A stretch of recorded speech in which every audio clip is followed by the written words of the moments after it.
Hello, and welcome to another episode of NASA Science Live. This is an opportunity for you to interact with NASA experts and have your questions answered in real time. I'm your host, Denise Hill, and we are taking you all the way to Australia, where there's a total solar eclipse happening right now. This event is unique and rare because it's both a total and annular eclipse, which is known as a hybrid eclipse. We're going to see real-time views thanks to our friends at Time and Date. We're going to talk about the sun and answer some of your burning questions. You can send us questions using hashtag AskNASA on social media or drop them in the comment box wherever you're watching us from. The sun touches everything. It is Earth's life force. The sun-Earth connection is a vital part of our lives and society. It influences a variety of systems on Earth, like agriculture, economics, climate change, politics, food and food scarcity, as well as the physical, mental, and emotional health of humans. We see its influence throughout our culture in art, music, religion, fashion, and sports, and a host of other trends. During tonight's event, we're also going to share a special upcoming opportunity for you to participate in sun science. So let's jump right in. I'm joined today by NASA sun scientist, Dr. Kelly Kirk. Kelly, thank you so much for being here today. Thank you so much, Denise. It's my pleasure. So I think we should start off by first explaining the reason why we're here, the eclipse in Australia. So can you tell us how solar eclipses work and why this one is called a hybrid eclipse and what that even means?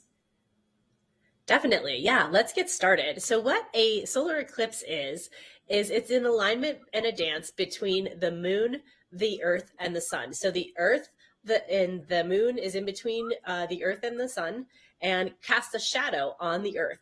And that's a total solar eclipse when it completely blocks out the sun, and that's because it's close to Earth. And we go through as the moon goes around. We don't have one every month, but we do get them occasionally. We also have an annular eclipse.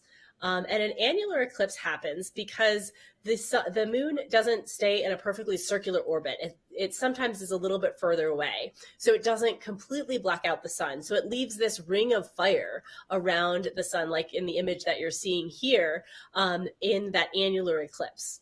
And this eclipse in Australia is a hybrid. So part of the path of totality is going to see totality. So you're going to completely block out the sun. Another part is going to see the actual ring of fire. And so that's why it's a hybrid. Based on the curvature of the earth and where you are on the path, you're either going to see the total or you're going to see the annular eclipse. Okay, so eclipses are super cool events to see in the sky, but why do scientists care about eclipses and what can we learn about them during these events? Great question. So what happens during these events is that we can actually see with our own eyes the sun's corona, or hot outer atmosphere. And that's something that we, before the space age, we really couldn't do any other way. So we were able to study things that flow off of the sun, seeing this constant solar wind during these eclipses. We also did things like experiments in general relativity and discovery of helium and other elements of the sun. So there's a lot of different things that you can do with eclipses. So speaking of sun science, is there anything happening in Australia right now? Actually, there is. There is a kite experiment that is going on during this eclipse. So it's a new platform for us to actually take data from. We've done things before in rockets or balloons or spacecraft, but this is now a kite. And you're shown here as a picture. This kite is 21 feet across, and it'll fly around 3,500 feet, and it will actually take a spectrometer, so it'll split the light up is the instrument aboard as it looks at the sun and try to find that flow that I was talking about, that constant solar wind and how that escapes the sun during this eclipse. And if it's successful, they'll hopefully fly it again in 2024 when the eclipse comes to North America. That's so cool. Who knew flying a kite could be both fun and educational? I love it. So I mentioned at the top of the show that there will be opportunities for people to participate in sun science. Can you tell us a little bit about the Heliophysics Big Year, what it is, and how folks watching can get involved? Definitely. The sun and all of us are in for a big year. Starting in October of 2023 with the annular eclipse that goes across the US and then down into Central and South America. Then going to the April 8th, 2024 total solar eclipse, and then finally ending the long big year, December 2024, when Parker Solar Probe goes to the closest approach to the sun, 94% of the way to the sun, to study that outer atmosphere that we're going to see here in a few minutes with this total eclipse. And so this year is a way that we can all belong in science and all belong to learning about the sun and all the different ways that the sun touches our lives. And the term big year actually is a birding term, a citizen science birding term that is studying as many species as possible of birds in one year. And what we're challenging folks to do is to study as many different things or relate to as many different things as they can about the sun. So can you see an annular eclipse? Can you see a total eclipse? What about aurora? What about seeing a solar flare go off? What about participating in a sport or another event that relates you to the sun? And you mentioned citizen science, and citizen science is a big part of how folks can participate in the Heliophysics Big Year. A few specifics come to mind, like Eclipse Soundscapes is a citizen science project that allows you to participate in eclipse research by observing and collecting audio recordings during upcoming solar eclipses. You then take the data and analyze it and determine how eclipses may affect the ecosystem. And to learn more about that one, you go to eclipsesoundscapes.org. Another one is called the Nationwide Eclipse Ballooning Project. And this one will engage teams from a range of colleges and universities in an adventure in scientific ballooning. These teams will participate in scientific ballooning during the upcoming annular and total solar eclipses in 2023 and 2024 across the eclipse path. Student teams will use innovative balloon systems to conduct experiments. To learn more about this project, go to go.nasa.gov/NEBP. All right, thank you, Kelly. We'll come back to you in just a moment to answer some of the questions we have coming in. Don't forget to submit your questions using hashtag AskNASA or pop them in the comment box on the platform that you're watching. So as Kelly just mentioned, there's a big year of sun science ahead of us. Mark your calendars, because on October 14th, 2023, there will be an annular eclipse where the moon only blocks the center part of the sun and creates what looks like a ring of fire. And then on April 8th, 2024, millions of people across the US will have the chance to see a total solar eclipse. Where will you be? NASA has some new maps that could help you decide. Let's take a look.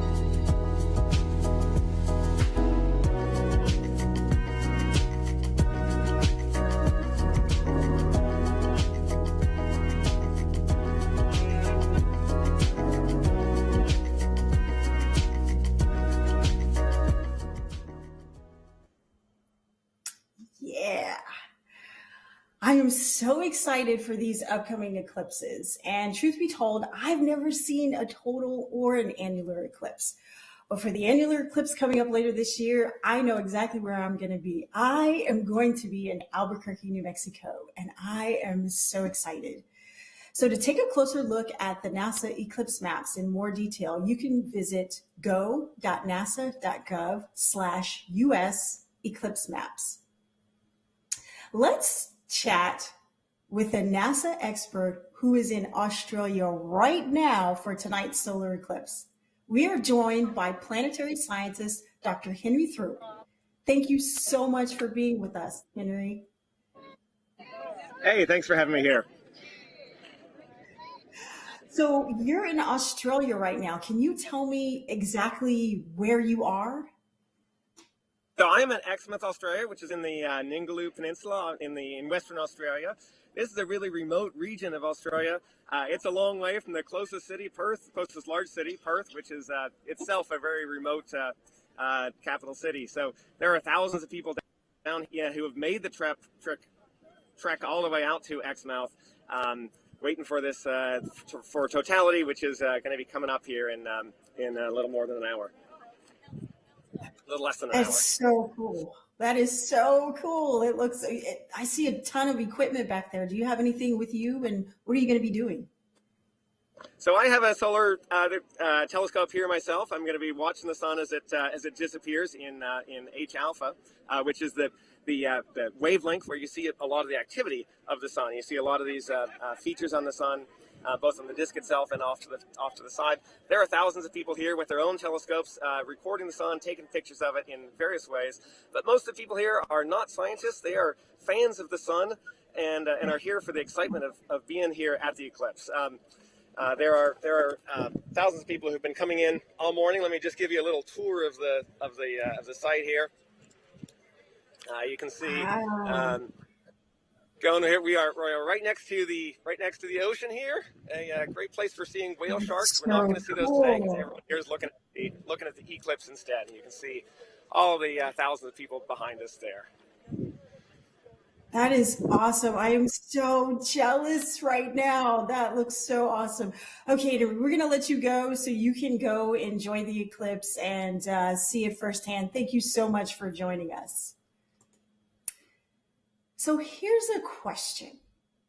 Since the moon orbits around Earth roughly once per month, how come we don't have 12 solar eclipses every year? So glad you asked. Here's why.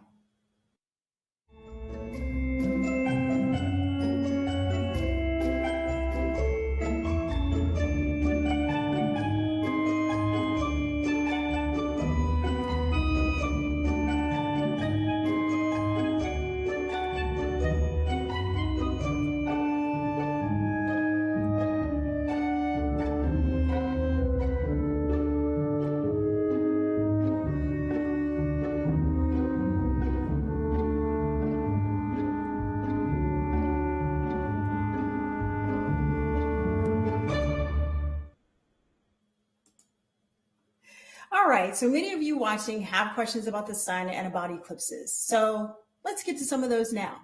Remember, if you have questions, you can send them to us on social media using the hashtag AskNASA, or just drop them in the comment box from wherever you're watching us from. So now I'm back with sun expert Dr. Kelly Couric, and we're about 30 minutes away from totality. As a reminder, you are seeing real-time views of the eclipse in Australia, thanks to our friends at Time and Date. Kelly, let's tackle some of these questions that are coming in online. But first, I want to jump the line and ask a question myself. I am curious about how do you watch an annular eclipse and a solar eclipse safely? That's a great question because really safety is our number one priority here.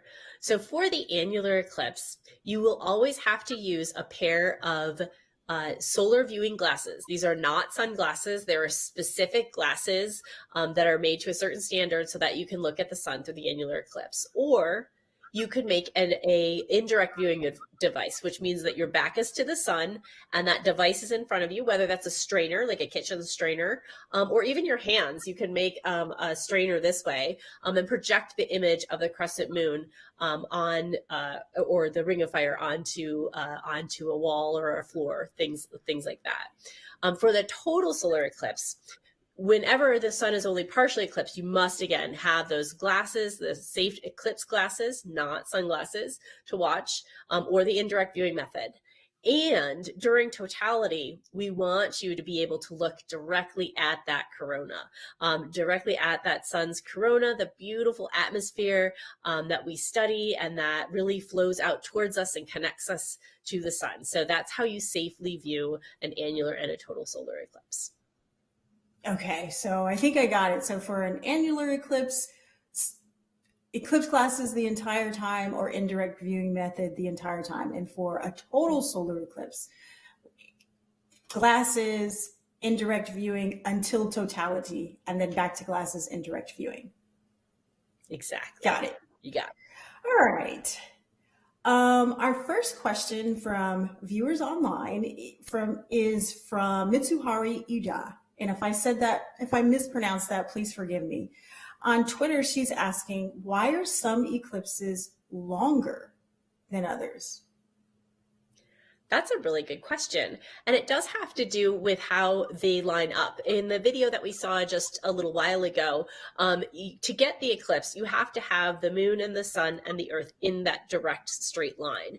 And so sometimes it's just a little bit off in one direction. So you get some of the shadow, but not a lot. And based again, where that position actually is how long you get the eclipse. So about the longest we could ever get theoretically is around 7 minutes, 7 minutes of eclipse. Oh, wow. We're only going to get around a minute today in Australia, but we're very lucky to get about 4.5 minutes next year in 2024 wow. for the total eclipse.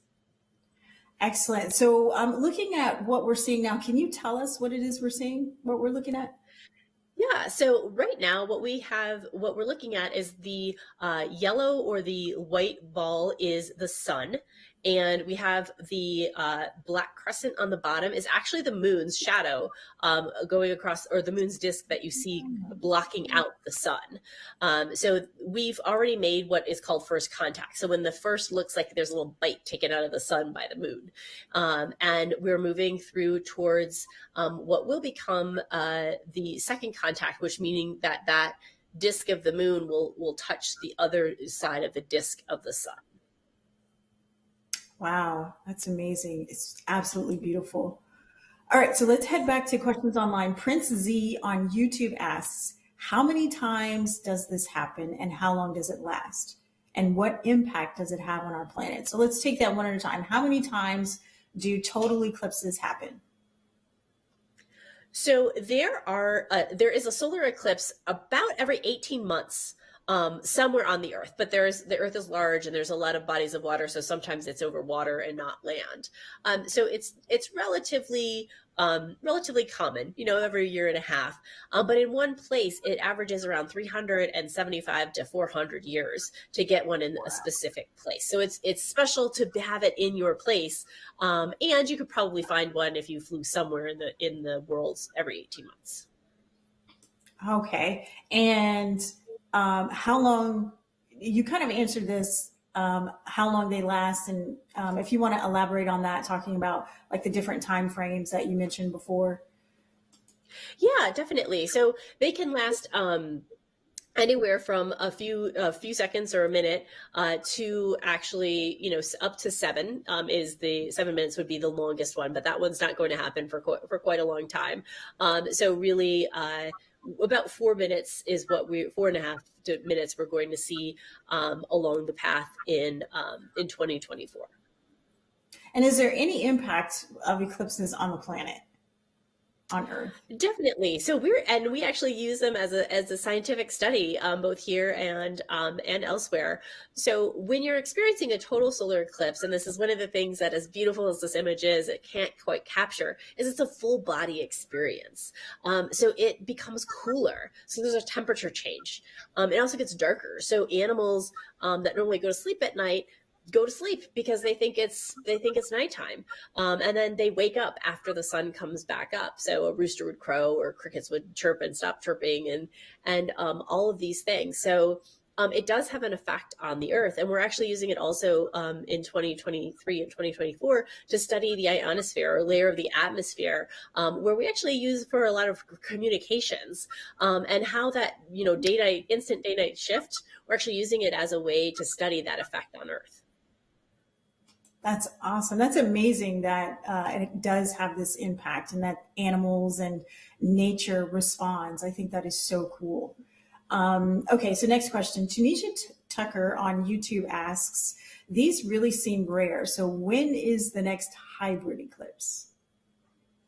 Oh, that's a good question. I actually don't know when the next hybrid eclipse is. I'm going to have to look that up, and we'll have to find that and put that on the NASA website.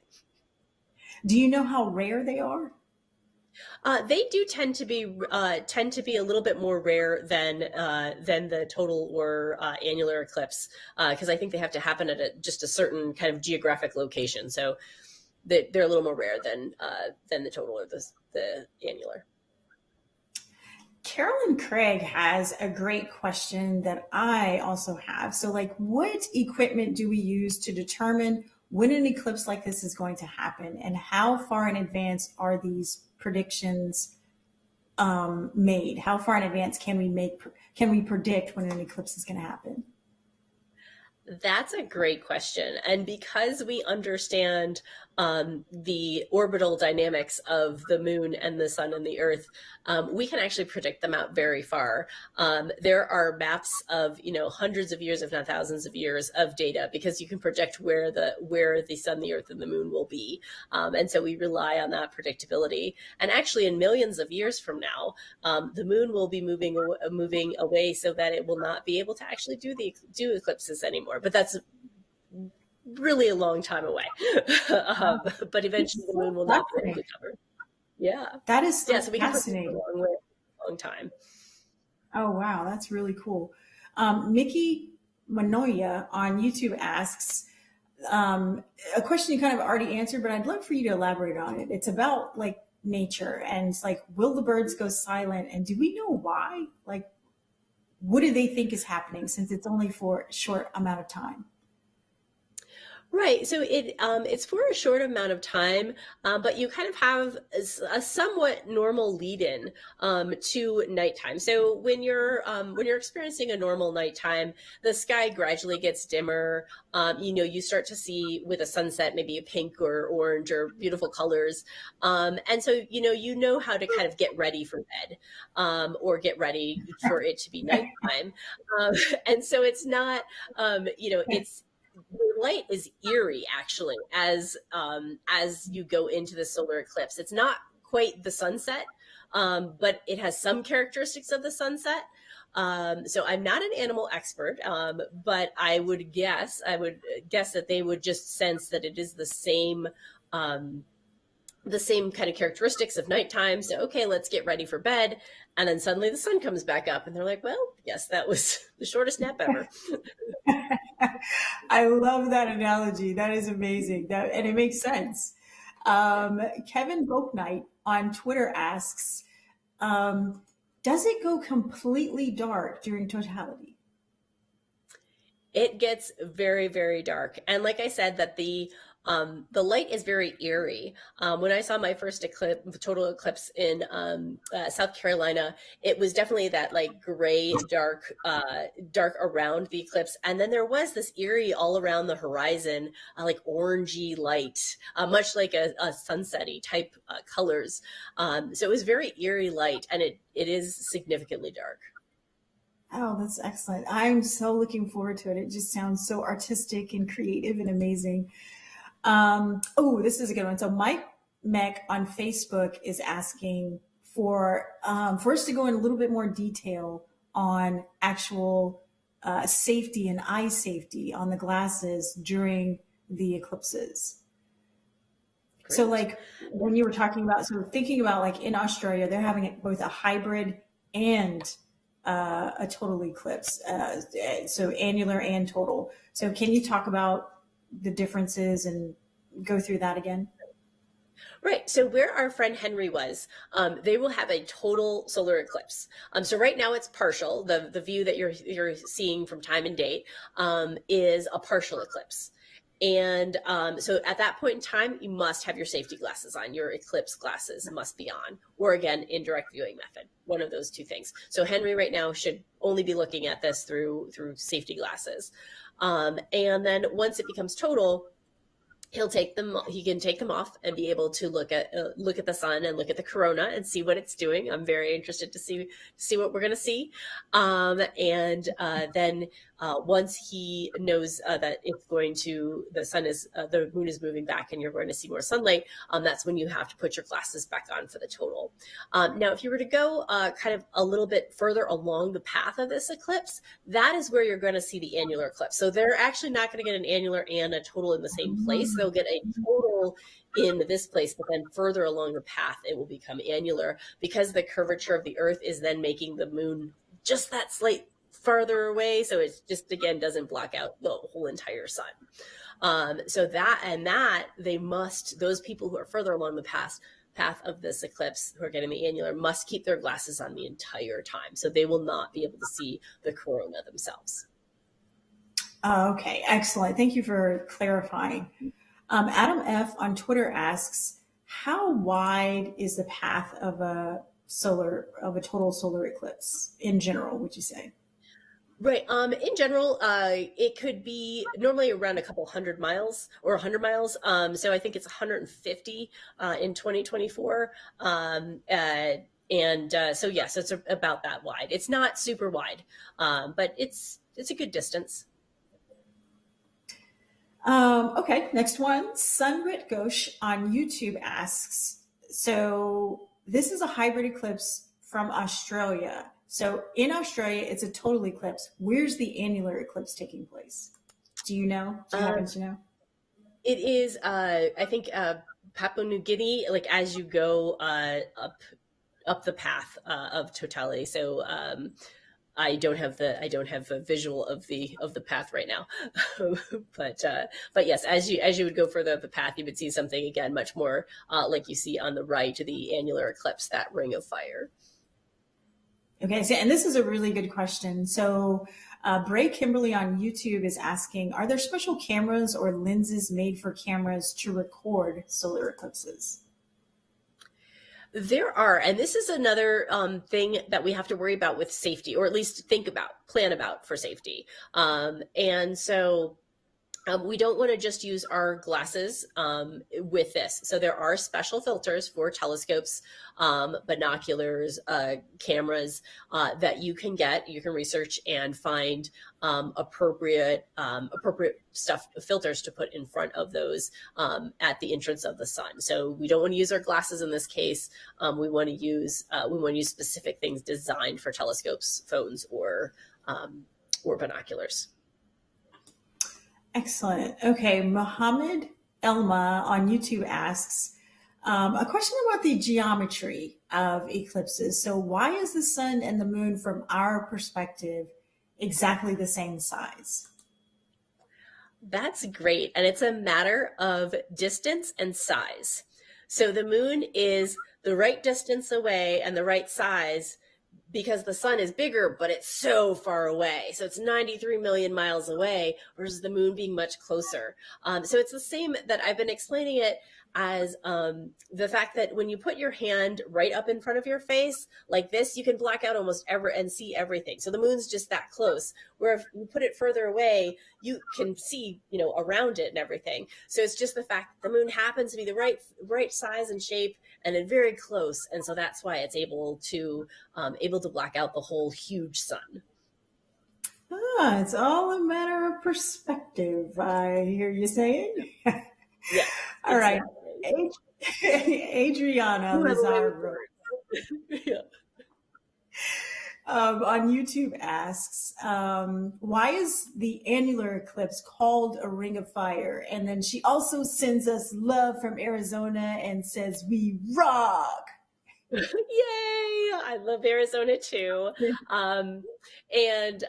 So why they call it a ring of fire is that it looks like there is that orangey ring of fire around the moon, as this image shows. It looks like kind of something's on fire in a ring. So that's why it's called the ring of fire eclipse when it's an annular eclipse.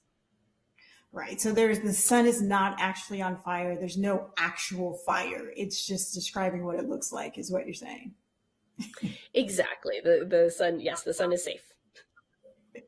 Excellent. SimCity on YouTube asks, if the moon moves on a horizontal plane, why are we watching the moon rise from the bottom up? So does the moon move on a horizontal plane? Right. Okay, so the moon is inclined. So if the Earth goes on this plane, it's inclined. The moon is inclined. There we go. There's the graphics. Look at there. Is inclined as shown in this graphic. So it doesn't always hit. The shadows doesn't always hit the Earth, and that's again why we don't have 12 eclipses every year, because it's slightly off. And due to that geometry, that's why it doesn't do. So it's not in necessarily a horizontal plane, and that's again why we don't get eclipse every month. All right. Chrissy Astromilly on Twitter asks, what observations are being done from space of the eclipse? And then anything from the other side of the moon or the moon shadow that you know of? Oh, cool. All right, great. So for the assets that we have in space that are watching the sun, they aren't necessarily in the path of this eclipse, right? They don't necessarily live right over Australia per se. But we do make instruments that simulate an eclipse. So things called coronagraphs. So we basically make a false moon that kind of looks like a thumb that goes up in front of the camera and blocks out the center of the sun, so that then we can go and see the corona that's coming off of it. So we do make space-based eclipse observations, but they're not the natural eclipse observations. They end up being manufactured. We do sometimes in certain telescopes like Hinode, and I think SDO as well, Solar Dynamics Observatory, are able to get eclipses in their orbit as well, but they don't normally coincide with the ones that we're talking about here. Because they're on a different orbit, they have a different trajectory that line up the spacecraft and the moon and the sun. Excellent. Our team behind the scenes got us an answer to the question about why today's annular eclipse is visible. Where today's total solar eclipse is visible. So the total eclipse is visible in Australia and Southeast Asia. The annular eclipse is visible over the Pacific and Indian Oceans, and a partial eclipse is visible from Australia, Southeast Asia, and Antarctica. So there's that. Thank you, behind the scenes team. Love it. Rebecca Gergens says she is watching the live solar eclipse with her class in Macau. And if it is daytime in Australia, why does the telescope feed look like it's nighttime? So why is it all dark? Why is it black? Well, yeah, that's interesting. So they are looking, I think it has to do with the filter of the telescope. They're filtering out the light so that they can, I think this is the H alpha feed, which really focuses on a specific part of the light. So you get that heat from the sun, because I'm starting to see a prominence appear in the lower left-hand corner. So just past there's a little thing that's kind of shooting out, a prominence there. That kind of indicates that that's the wavelength or the type of warmth of light that we're looking at. So that's why it probably looks dark, because nothing else out there is that warm. But yes, it is daytime in Australia. But as the sun's covering up more and more, it will, at least in Exmouth, will become darker and darker, and again experience a false night for about a minute. Excellent. How you doing? Are we killing you with the questions? They are coming. They are great. These are great questions. All right, I have a really good one from Angel Shinari. She asks, next year, totality will be in Mexico. So I'm assuming it's a total solar eclipse. And she's wondering if you know how long will totality last then? Any ideas on that one? So it's around 4.5 minutes. And there are great resources online that you can find your city and state and find the exact timing for that location. And that's actually another important part of planning your eclipse viewing, is to go to those trusted sites and find the list of the times that both the length of totality, so that you can enjoy that corona and soak up all of that beautiful solar wind and that and all the magnetic fields that are moving things around. And that you'll be safe, that you'll be able to know when you need to put your glasses on, and to plan to make sure to be there well ahead of time so that you don't miss it. And will NASA have resources that kind of help people find places and times and that kind of information? Definitely, there are some resources that will help with things like the map. Will show you where there is the path along the path of totality, and what cities and states will experience totality. And actually, the entire contiguous U.S. will have a partial eclipse that day. So even if you're not part of the line that goes from Mexico to Texas, up through Oklahoma, Arkansas, Missouri, Illinois, Indiana, Ohio, Pennsylvania, New York, Vermont, New Hampshire, and out through Maine, and then Nova Scotia, in Canada, all of those places, you'll get a total solar eclipse. But the entire continental United States will get some type of partial eclipse as well. And then the other side of that, on the left-hand side, is the annular eclipse that will happen in 23. That is so cool. And it kind of brings us back to like the heliophysics big year, like the sun touches everything. And in the US, like that is such a unifying and just a beautiful moment when everybody will get at least some portion of an eclipse. That's really cool.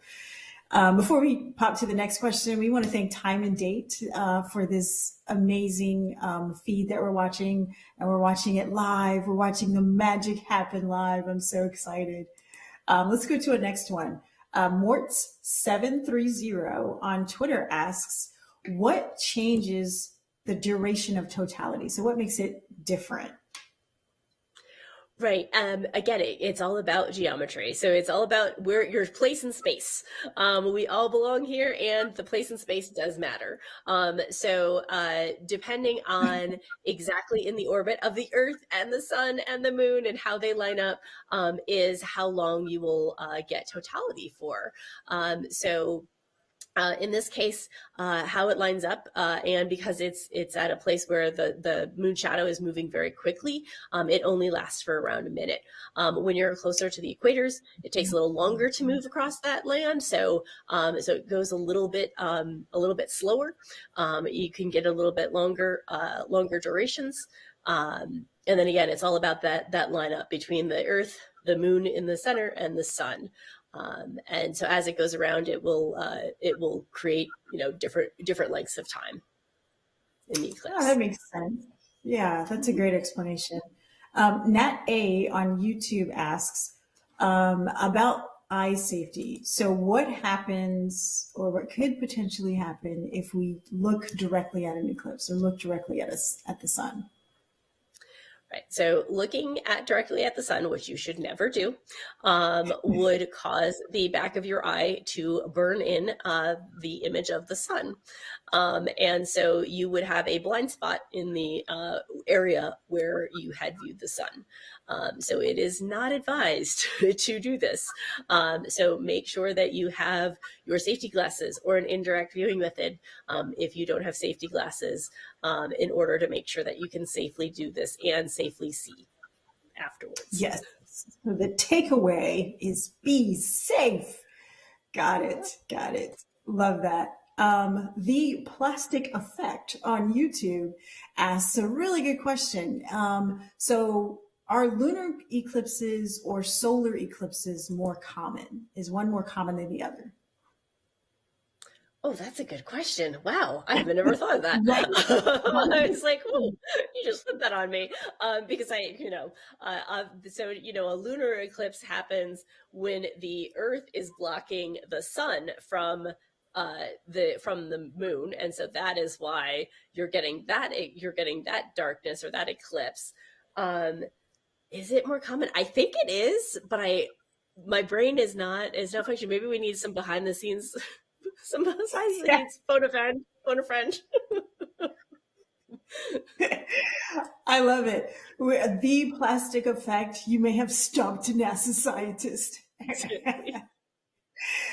That just goes to show you, like, we don't know everything. I think these are great questions. We have Kelly on the spot. She doesn't have any of these answers. She's answering you're doing an amazing job, my friend. I mean, really, that's what a scientist is. It's about, figuring out how to do it and finding the right source of information, right? So it's not necessary that I know every fact and everything about, the sun. It's about, I know how to examine the information and say, oh, hey, like this person might know it better. Or, and then is that reasonable, right? If they suddenly told me like, well, the moon's made out of, blah, blah, blah. I'm like, no, that's not right. I need to know, approximately what it is. But again, I don't necessarily know everything. Yeah, and we specialize, right? Like as a scientist, you're specializing in heliophysics, and then we have people that specialize in planetary science or lunar science, and so it makes sense. I'm just messing with you. I'm just joshing with you. Okay. All right. Scott is asking, why does the moon change locations on screen when we see different time and date telescope feeds? I think that is just a orientation of the telescopes. Because it might drift to like one side of the feed, one side of the picture or the other. And that's just alignment of the telescope. It takes a lot of setup to learn how to do this type of imagery as well. They're doing amazing at time and date. And they have done amazing for forever. But it takes a lot to get it to look this good. That's actually why I tell people your first eclipse, let the experts do it and just experience it. Because it's a great hobby to figure out how to do this or and how to line up the telescopes and do that. But it's a lot of work. And so maybe the first one, just experience it. Yeah. I am looking forward to my first one. No cameras, no anything. It's just going to be me and watching nature do its thing. I love it. Okay, we have another kind of moon question for you. Aaron Equus on Twitch asks, so there's a lot of talk about the sun during the solar eclipse, of course. Are there any unique properties of the moon that are only visible during an eclipse that you know of? That's a good question. The moon is rocky and not quite as smooth and kind of, it looks like a beautiful ball when it's full from the earth, but it actually has craters and valleys, so peaks and valleys, and you can see some of those. And that's actually what we'll see coming up here with the Bailey's beads is actually the last bits of the fact that it's not perfectly smooth. We're seeing little bits of sunlight still kind of escape until it completely covers the face of the sun. So as you're seeing in the feed or in the image right now, is you'll see those little beads, and those are actually telling us about the peaks and valleys on the moon. Excellent. Okay, so we have a really good question from Heather Jarvis, and the question is it happening or almost over, and what time is totality? So what are we seeing here? It is happening. So we have most of the disk covered right now. And so the upper left is the moon. That dark circle or semicircle is cutting out the little crescent sun that we're seeing. And the prominence is still there on the left-hand side. And so what is happening, and I think we're around 10 minutes, 15 minutes from totality. So then we'll see those Bailey beads that we just talked about. Diamond ring is the last one that comes out because it looks like there's a great big diamond on the sun. And then that'll go off, and then we will see totality.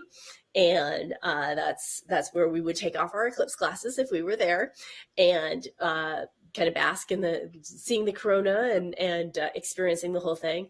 And then after that minute's over, we would put on our glasses and we will then go backwards and see the diamond ring, the Bailey's beads, and then back to this partial eclipse. So you kind of talked about this before, but Kaz on YouTube is asking, is it possible to never have an eclipse during a year? Since they happen about every 18 months, it would be possible to not have one during a year. Yeah. And I'm assuming that just meant solar eclipses Yes. that Kaz was asking about. All right. Very Pezzy on YouTube asks, is it possible to see the eclipse using a telescope from home? That's a good question. So really you need to be in the path of totality, or a path of path of the eclipse in general. So either a partial eclipse or a total eclipse. So it somewhat depends on where you live.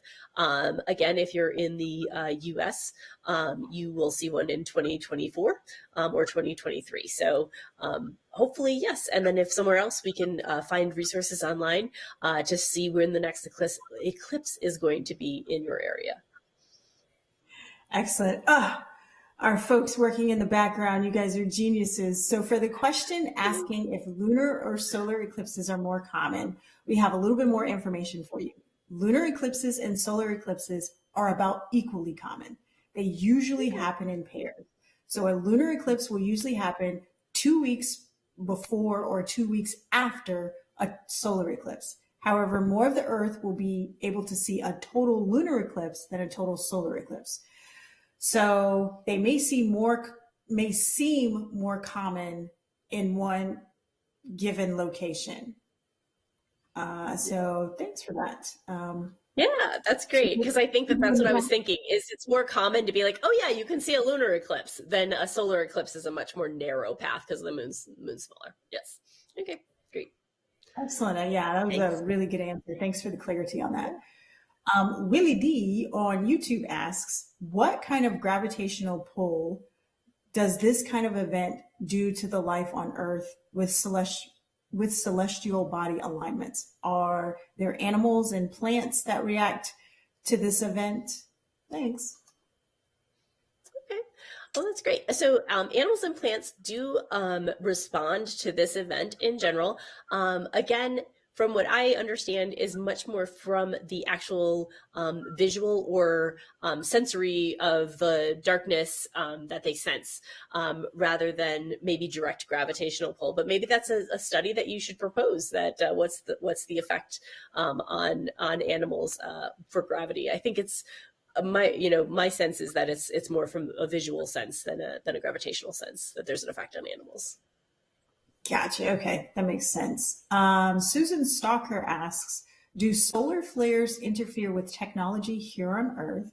And is there cause for concern? That's a really good one. That's a really good question. Yes, solar flares do potentially cause issues with our technology here on Earth and all of our space assets. And so we are, at NASA, as well as in partnership with many different folks in commercial, as well as all within the government, NOAA, NASA, NSF, all of the folks are working on this. It's a term called space weather. It's the effect that the sun has on the Earth and the entire environment, the entire interplanetary environment. So we are looking to mitigate those things, things like potential power outages or inducing huge currents in the Earth, things like that. We are looking into that and making sure that those solar flares don't get the best of our technology. Yeah, and that's a big part of the heliophysics big year, right? So like at NASA, the heliophysics has a fleet of missions that are working to study the phenomena of space weather and the sun's impact, throughout our universe. Particularly, do you want to talk a little bit about Parker Solar Probe, which has touched the sun? Yes, so Parker Solar Probe, a little near and dear to my heart, is the spacecraft that has gone in and actually touched this corona that we have seen. And it is a spacecraft that goes in and looks at the particles coming off of the sun, both through imaging as well as scooping some up in some of the detectors, and studying the magnetic fields of the sun. So that mission has successfully touched that corona and is continuing to study it and to, again, help us understand that space weather. Excellent. Yeah. Looking at this, we're getting closer. We're getting closer. I'm so excited. It's happening. I know. It looks like a great big smile. It's a great big smile right now. The sun's kind of smiling. Okay, back to the question. So we have two related questions. David Gray on YouTube asks, what is the expected temperature drop during a total solar eclipse? And Raymond DeMay on YouTube is asking, is there a measurable temperature drop? So are people going to be able to feel a difference? You can definitely feel a difference. It can be a couple of degrees to tens of degrees. So like, for instance, my last solar eclipse, I had to put on a down jacket. I was in a short sleeved polo and had to put on a down jacket. I'm also cold, so, but it was definitely noticeable that folks were putting on jackets. And so, it is a measurable temperature, and that is part of a citizen science project, is to actually measure the temperature as you're going, as this is going along, especially with, animal reactions, is to figure out what they're actually reacting to. Here's a really good one, kind of based on the something you said earlier. Forrest Walker 111 on YouTube asks, if a flare were to happen right now, would it be visible? Would we be able to see it during this during the eclipse that we're watching? So if we were to be able to see a visible light flare when the eclipse was happening, that would be a big event. That would be related to, so for instance, one of the most powerful events that we kind of have recorded is the 1859 Carrington event, where telegraph lines at the times caught on fire and were able to work without batteries for days based on the energy that was imparted from that flare to the earth. Wow. So if we were to see an actual flare in the visible light, that is what was seen associated with that as well. So that's a big storm. So it'd be super cool, yet at the same time, it would be very interesting to see what would go on. Most of the flares we look at right now are done in the extreme ultraviolet, and that is how we normally see them, which is unfortunately something we can't see with our own eyes. So one thing you've mentioned a couple of times, and people are asking questions about it, is a prominence. So what is a prominence? Is that a flare that we are seeing on the left side of the sun, or what is a prominence? What are we seeing? Good question. Yeah. So a prominence is a protrusion of some of the gas of the sun along a magnetic field line. So the sun is a magnetic star, and the background image you're actually seeing has kind of those twisty magnetic fields and the gas or the plasma following those. And that's what a prominence is. It's a sticking out of one of those magnetic fields, and then the gas and plasma sticking with that magnetic field line and protruding. And so it can be a precursor to a flare. It could be part of a coronal mass ejection. It could be ejected from the sun as a mass that comes through the solar system. It's equivalent to 80 million school buses in mass hurling at us at 1 million miles an hour when a coronal mass ejection goes off, and a prominence can be part of that. So that's why it's just interesting. It is an active part, and there was some active regions rotating off the disk, and I think it was just about that area. So I was interested to see what we would see once we got to totality. So, and we're getting close. We're getting really close now. I know, it's so close. All right, Shariah on Twitter asks, are we able to see sunspots during a solar eclipse? We are actually able to see sunspots most days, so which is great. So when the sun leaves again, or sorry, when the moon leaves again, and we can see the sun, there were some darker features on the sun, little spots, and so you are able to see sunspots in the visible light. And even with your eclipse glasses, you should be able to see, go out and see when there are large sunspots on the sun. Okay, we've got another question on safety. Dobby330 on Twitter asks, is there any part during an eclipse that is safe to directly look at the sun without glasses? Yes, and we are almost there. So when that moon is totally covering the disk of the sun, it is safe to take off your glasses and to see the solar corona. Now, again, we have to really make sure that we're on the path and we know that there is totality and that we can't see anything. And one good test is if you have your glasses on and you're looking at the sun and there is nothing coming through those glasses, that is when you can take it, then you can take it off. If you see the littlest light in that glasses, because they're really dark, you're not going to see normal lights. But you will see the sun through them. But when you don't, that's a sign that you can take off your glasses. We're close. Let's do another one. Gabrielle Codina on YouTube asks, is it possible to encounter an eclipse and northern lights at the same time? Ooh, that would be like a really great thing to do. So we would just need to have an eclipse over. You normally see aurora in the northern or most southern latitudes, northern or southern lights. So if we were to have an eclipse that passed through, say, Alaska or Greenland or Iceland, you might be able to catch both the eclipse and the aurora. We're close. All right, let's see if we can squeeze another one in. This is a really good one. Shades McCoy on Twitch is asking about, have we discovered any planets that experience total eclipses or eclipses like Earth does? It feels pretty rare. It does. And actually, my colleague Michael said this the other day, that realized that this is the only place in the solar system that this happens. Like, how special is that we get to be here and have a moon that blocks out the sun? Like, it's not something that's done every day or any place else that we know of. So this is very, very amazing. And we do use eclipse-like things to measure, to actually find exoplanets or other planets around other stars, because as they pass by, they weaken the light from the star, and we use that to actually sense that they're there. So we use an eclipse-like scenario, but we don't know of really any other eclipses. Interesting. All right. So it looks like we're getting like really close to totality. Let's take a closer look at the feeds coming in from Australia. Kelly, do you want to tell us what we're looking at and kind of talk us through this? Yes, definitely. So we're getting really close.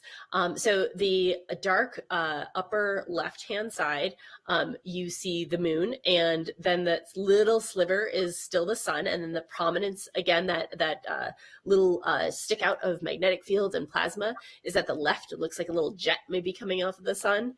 And as we're getting closer, again, we're trying to see those Bailey's beads, which tells us a little bit of the surface of the moon and how it's peaks and valleys. It's not a perfect polished sphere. It has a history, and we're going to see that shown through the Bailey's beads, and then eventually just go to one diamond ring, and then we will go into totality. So again, we're getting real close, about 2 minutes. Wow. And you can still see the prominence.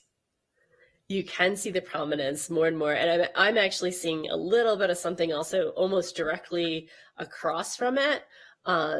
There's a kind of a band of activity that happens as these things form. And so it's kind of in that same band. So I think of it as almost directly horizontal, but we'll see as we get closer if that comes out at all, and can see a little bit better. No, we're really getting dark. And so if we're in Australia, it's probably, again, dropped in temperature a little on that beach that we saw Henry was at. And again, any animals might just start to think that it's nighttime. The air or the light will actually get really kind of, it just feels eerie. And it's like your brain knows that something's just not quite right. Like, I'm not sure about this. Where did the sun go and why is it in kind of a different color? And it's getting really, really close. And and it's exciting to experience this live with y'all. Yeah. And we're still glasses on, right? We are still glasses on at this point in time. You will still be able to see that thin. Yeah. And so we're almost there. Oh, and now it has gone dark. Oh, that's still too bright. We probably should still have our glasses on. But those are the Bailey's beads. And we are going towards those beads, diamond ring. And there we go. There is your total eclipse. So glasses off at this point in time, experiencing this beautiful corona. So that prominence is out there. You see that. You also see on the other side, almost like helmets or triangular shaped flows. So the solar wind is flowing out. And so we're really witnessing that corona there. And as they adjust things, wow, there's just all sorts of structure. So it's not a simple thing, right? It's a very complicated, dynamic, always churning, always moving, always evolving. And you see so much structure out. And this is what hopefully that kite is recording right now, is all of these different prominences, and you almost see loops sometimes. And then again, things that look like they flow out of the picture. That's the solar wind, and that's what connects with our planet. And now we're actually getting the Bailey's beads back. So this would be glasses on. Again, it was a very short but amazing experience. And again, we're going to have around 4.5 minutes in places in the US in 2024, but that was beautiful. So yeah, so the Bailey's beads are coming back. We're coming back now into what is more of some more beads coming back. And you can still see a little bit of the corona, but again, we would have our glasses on at this point in time because this is the safest, this or your glasses are the safest way to view the solar eclipse. Wow, this is just phenomenal. Absolutely spectacular. It is amazing. Wow. How many eclipses have you seen? So I have seen 2 total eclipses in person. Wow. Yeah, and each one is magical, and there is just something about experiencing it that is surreal. Oh wow. Yeah, so there's the prominence and all of the other type of mass that's just kind of hanging out there and playing on the loops, the magnetic loops of the sun, and yeah, it's beautiful. That is absolutely phenomenal.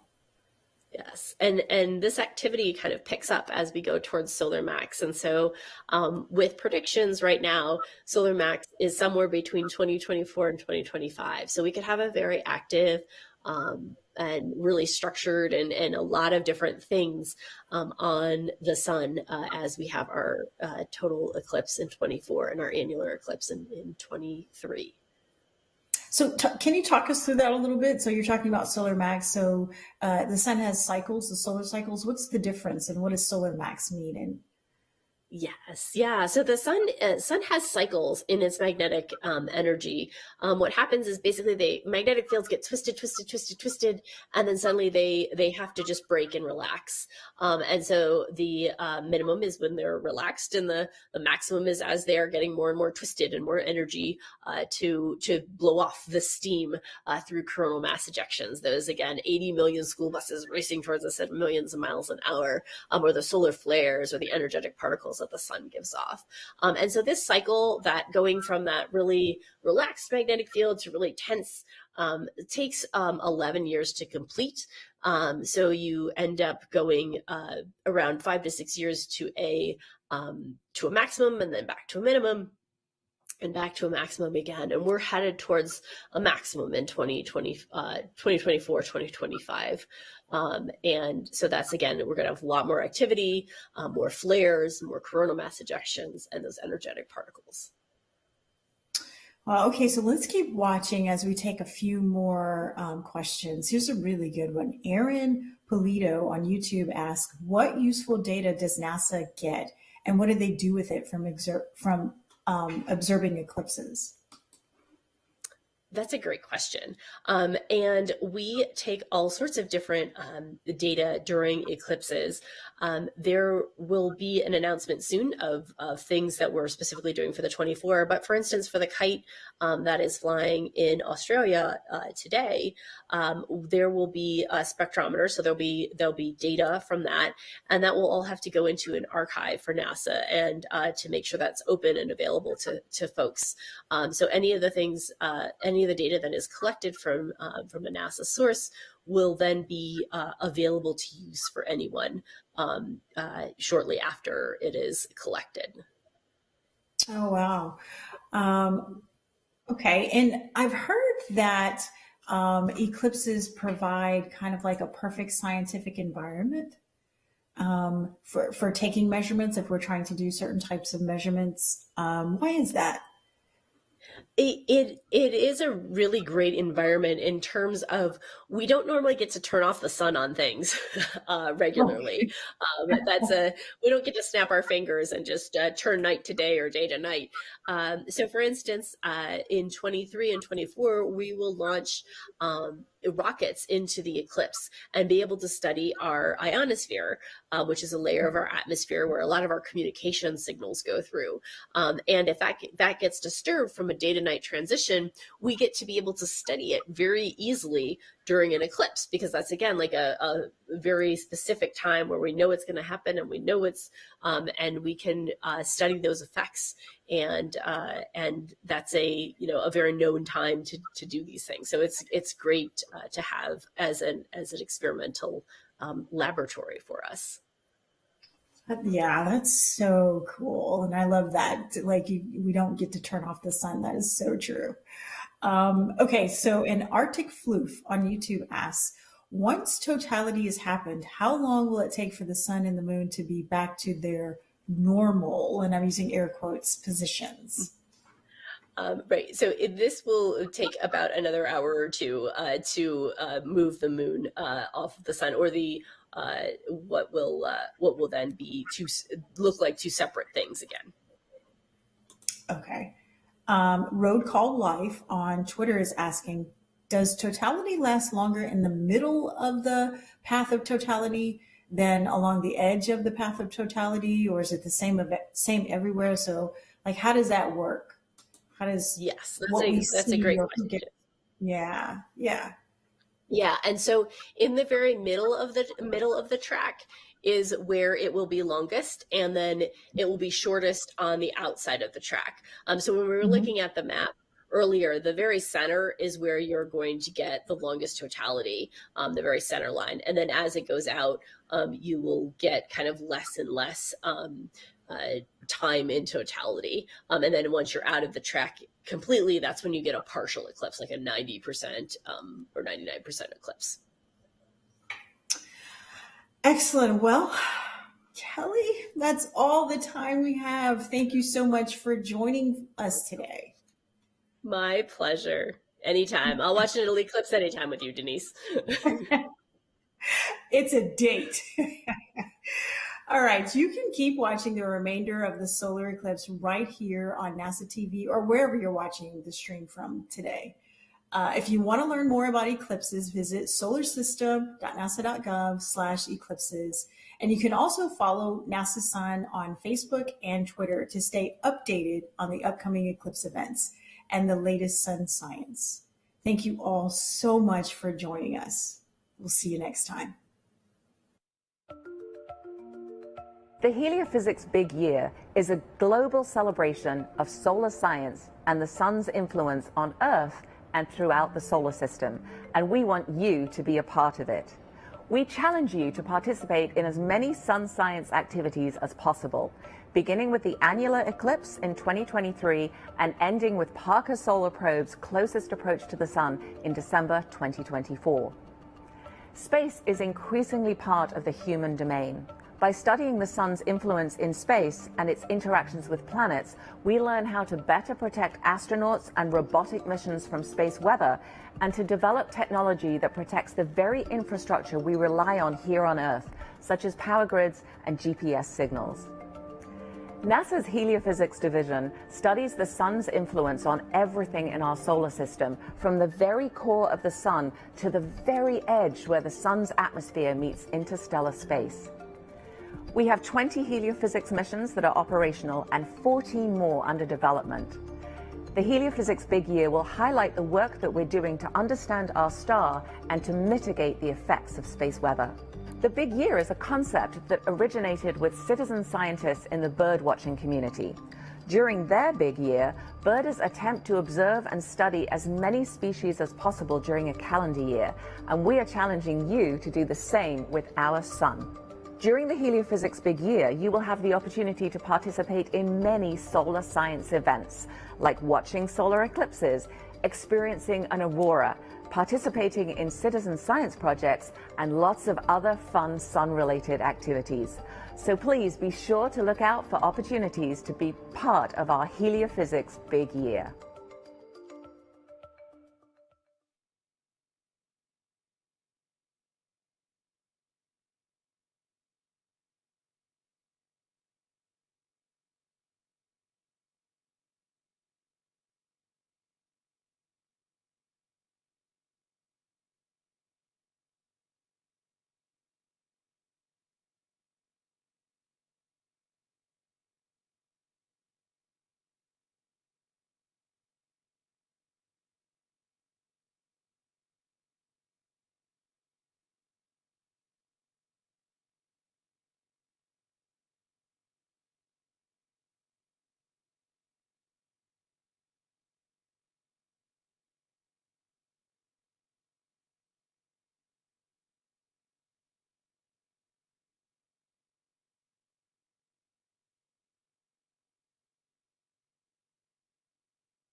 Imagine you are on the moon. Your job for the next 8 hours will be exploring, traversing up and down lunar hills, sampling rocks, and setting up equipment. Temperatures can reach a blistering 250 degrees Fahrenheit. Luckily, you have a portable life support system, a backpack that provides oxygen, water,